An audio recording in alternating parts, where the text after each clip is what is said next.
అట్లాగే మేము ఆరోపణలు చేయడం కాదు, ప్రధానమంత్రి నరేంద్ర మోడీ గారు మే 10 తారీఖు నాడు 2024 హైదరాబాద్కు వచ్చారు, తెలంగాణకు వచ్చినారు. వచ్చి ఆ రోజు ఆయన అన్నమాట, తెలంగాణలో విచ్చలవిడి అవినీతి జరుగుతోంది, RRR ట్యాక్స్ నడుస్తోంది, ఇక్కడ రాహుల్ రేవంత్ రెడ్డి ట్యాక్స్ నడుస్తున్నది అని స్వయంగా ప్రధానమంత్రి మోడీ గారు అన్నమాట. మరి దాని మీద ఇప్పటివరకు మే 11 మొన్ననే మే 11 కూడా అయిపోయింది, వార్షికోత్సవం కూడా అయిపోయింది. ఇప్పటి వరకు అతి లేదు గతి లేదు, ఇప్పటి వరకు ఒక్క అడుగు ముంగట పడ్డది లేదు. అట్లాగే మేము మా పార్టీ తరఫున కూడా చాలా స్పష్టమైన ఆరోపణలు చేస్తూ ఆధారాలతో సహా సివిల్ సప్లై స్కామ్ ఏదైతే జరిగిందో దానిలో జరిగిన కుంభకోణాన్ని మేము స్పష్టంగా ప్రజల ముందుకు తెచ్చాము. మరి అట్లాగే ఏజెన్సీస్ దగ్గర కూడా పోయాం. ఇంతవరకు సివిల్ సప్లై స్కామ్లో ఫుడ్ కార్పొరేషన్ ఆఫ్ ఇండియా స్పందించదు, కేంద్ర ప్రభుత్వము స్పందించదు, అస్సలు ఏ ఏజెన్సీ కూడా ముందుకొచ్చే పరిస్థితి లేదు. అట్లాగే మరి మనం ఈరోజు కనుక చూసినట్టయితే 1-2 కాదు, ఇది అమృత్ స్కామ్. అమృత్లో రేవంత్ రెడ్డి గారి బావమరిది కంపెనీ శోధా కన్స్ట్రక్షన్స్ అనే కంపెనీకి మరి సృజన్ రెడ్డి గారు అనే వ్యక్తికి ఆయన కంపెనీకి అర్హతలు లేకపోయినా, ఆయన కంపెనీకి ఫైనాన్షియల్ కేపబిలిటీ లేకపోయినా 1137 కోట్ల వర్క్ ఇచ్చారు అని మేమేదైతే ఆరోపణ చేశామో ఆధారాలతో సహా స్వయంగా కేంద్ర మంత్రి మనోహర్ లాల్ ఖట్టర్ గారిని కలిసి ఆరోపణలతో సహా ఆధారాలతో సహా వారికి డీటెయిల్డ్ నోట్ కూడా ఇచ్చి వస్తే ఇప్పటి వరకు కనీసం ఒక్క మాట కాదు కదా, ఒక్కటంటే ఒక్క అడుగు కూడా ముంగట పడలేదు. అందుకే మేము అడుగుతున్నాం, భారతీయ జనతా పార్టీకి నిజాయితీ ఉంటే మీరు స్పందించాలి. స్పందించడం అంటే ఏదో ప్రెస్ మీట్ పెట్టి మాట్లాడడం కాదు. మీరు అధికారంలో ఉన్నారు, మీరు ఖచ్చితంగా వెంటనే ఈ అన్ని కుంభకోణాల వెనుక అమృత్ కావచ్చు, సివిల్ సప్లై స్కామ్ కావచ్చు, అట్లాగే ఈరోజు యంగ్ ఇండియా కావచ్చు, అట్లాగే మొన్ననే హైదరాబాద్ సెంట్రల్ యూనివర్సిటీ భూముల విషయంలో స్పష్టంగా సెంట్రల్ ఎంపవర్డ్ కమిటీ రిపోర్ట్ ఇచ్చింది, రికమెండ్ చేసింది. ఏం చెప్పింది central empowered committee? Financial fraud జరిగింది ఈ 10,000 కోట్ల దానిలో, ఖచ్చితంగా దీన్ని ఒక స్పెషలైజ్డ్ ఏజెన్సీతో విచారించాలి అని రిపోర్ట్ కూడా వచ్చింది. కొన్ని మంచినీళ్ళు తీసుకున్నారు. స్పష్టంగా అంత స్పష్టంగా ఇస్తే కూడా ఇప్పటి వరకు మిగతా అన్ని విషయాల్లో మెరుపు వేగంతో స్పందించే ఏజెన్సీలు మరి ఇక్కడ ఎందుకు స్పందించట్లేదు? మేము ఖచ్చితంగా ఈ విషయంలో మేము తెలంగాణ ప్రజలకు కూడా ఒకటి అప్పీల్ చేస్తూ ఉన్నాం.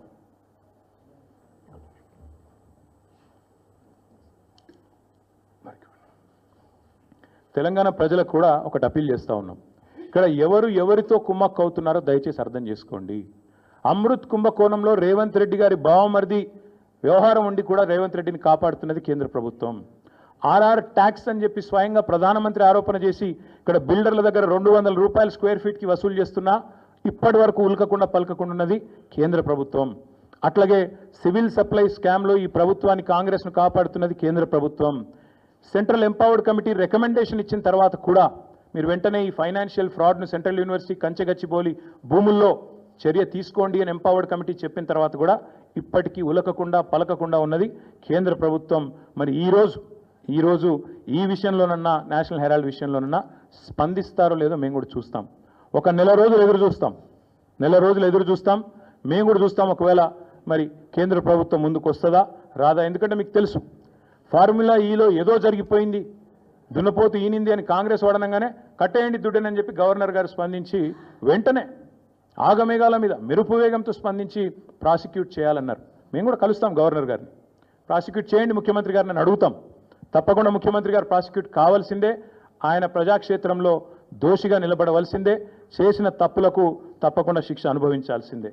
అట్లాగే ఇంకొక మాట కూడా చెప్తా ఉన్నాం, ఒకవేళ కేంద్ర ప్రభుత్వం కూడా స్పందించక బీజేపీ కూడా ఒక రక్షణ కవచం మాదిరిగా ఏదైతే ఇన్ని రోజులు రేవంత్ రెడ్డి గారిని కాపాడుతూ వస్తున్నదో మరి తప్పకుండా ఒకవేళ వారు స్పందించకపోతే నెల రోజుల తర్వాత పార్టీలో మేము కూడా కూర్చుని కార్యాచరణ ఏం చేయాలో తీసుకుంటాం.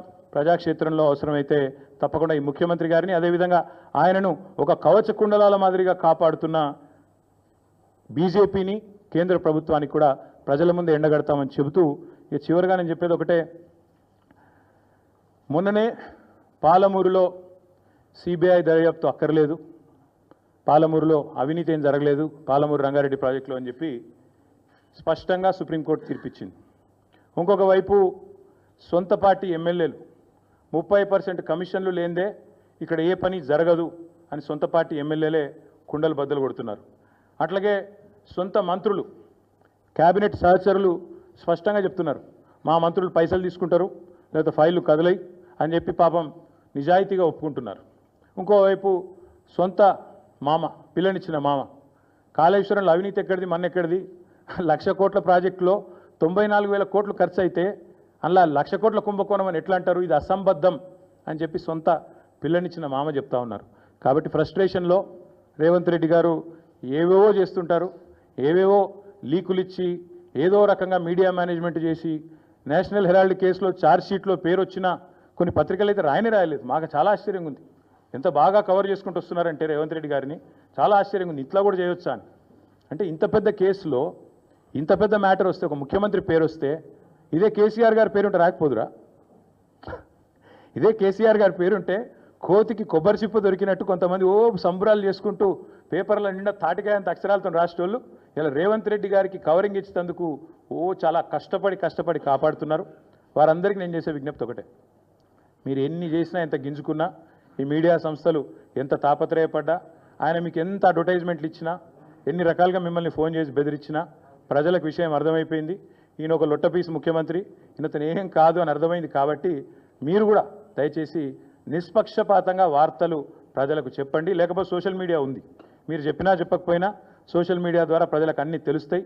తెలియదు మేము పిల్లి కదా కళ్ళు మూసుకొని పాలు తాగితే తెలియదు అనుకుంటుంది అన్నట్టు మేము రాయకపోతే వార్తనే కాదు, మేము రాయకపోతే మేము నొక్కేస్తే ఎవరైనా కూడా వాస్తవాలు చెప్తున్నాం. మీకు అబద్ధం అనిపిస్తే నేనేం చేయాలి? కానీ చాలామంది రాస్తలేరు, మరి ఏం చేయాలి? మరి మా బాధ మేము చెప్పుకోవాలి కదా, ప్రజలకన్నా చెప్పుకోవాలి కదా. కాబట్టి మీరు అట్లా అనుకొని మీ భ్రమల్లో ఉన్నంత మాత్రాన మీరు చేయగలిగేది ఏం లేదని కూడా చెప్తూ సహకరించే మిత్రులకు థ్యాంక్ యూ.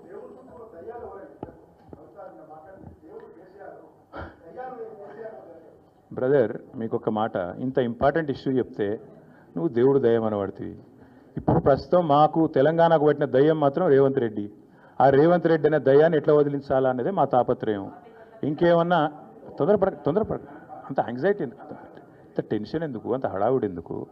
నేను చెప్పేది ఏమంటే తెలంగాణకు పట్టిన శని కాంగ్రెస్, తెలంగాణకు పట్టిన దయ్యం రేవంత్ రెడ్డి. ఇప్పుడు ఆ దయ్యాన్ని శనిని ఎట్లా వదిలించాలనేది మా టార్గెట్. ఇక మీరు చెప్పే టెన్షన్ ఎందుకే అంతగానో మాట్లాడి రాదు, ఎందుకు అంత ఎగబడుతున్నావు? నేను అనేది ఏమంటే మీరు ఒకటి గుర్తుపెట్టుకోండి, లోక్సభ ఎన్నికలకు ముందు మేము పార్లమెంటు నియోజకవర్గాల వారీగా సమావేశాలు పెట్టాం, సమీక్షా సమావేశం.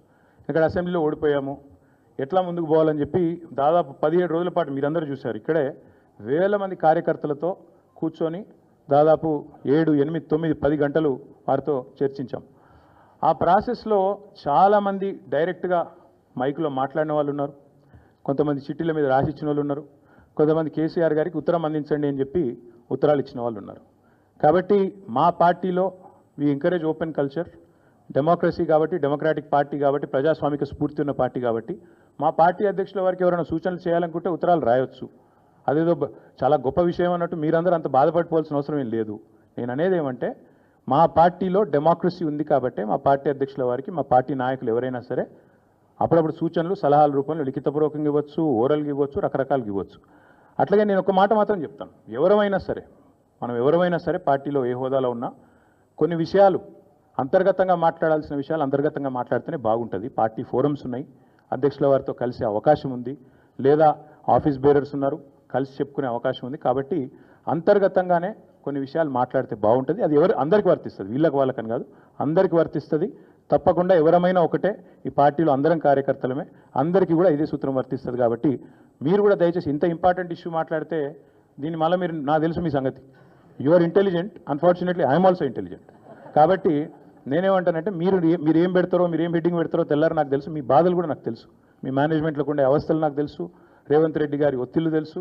కాబట్టి నేను ఎక్కువ చెప్పను, ఒకటి మాత్రం చెప్తాను, మా పార్టీలో డెమోక్రసీ ఉంది, మా పార్టీలో సలహాలు సూచనలు ఎవరైనా ఇవ్వచ్చు, ఎట్లా అయినా ఇవ్వచ్చు. గతంలో పార్లమెంట్ సమావేశాల సందర్భంగా లేఖలు వచ్చినాయి, సూచనలు వచ్చాయి, అట్లే వచ్చినప్పుడు వాటిని ప్రజాస్వామికంగా స్వీకరిస్తాం. థ్యాంక్ యూ, మీ అందరికీ థ్యాంక్ యూ. నేషనల్ హెరాల్డ్ విషయంలో ఏమైనా అడగదలుచుకుంటే బ్యాక్ టీవీ కానీ ఇంకో టీవీ కానీ అడగచ్చు. నేషనల్ హెరాల్డ్ విషయంలో ఏమైనా మాట్లాడదలుచుకుంటే మాట్లాడండి, చెప్తాను. మిగతా విషయాలు ఆల్రెడీ నేను చెప్పాను, అంతకంటే ఎక్కువ చెప్పాల్సిన అవసరం.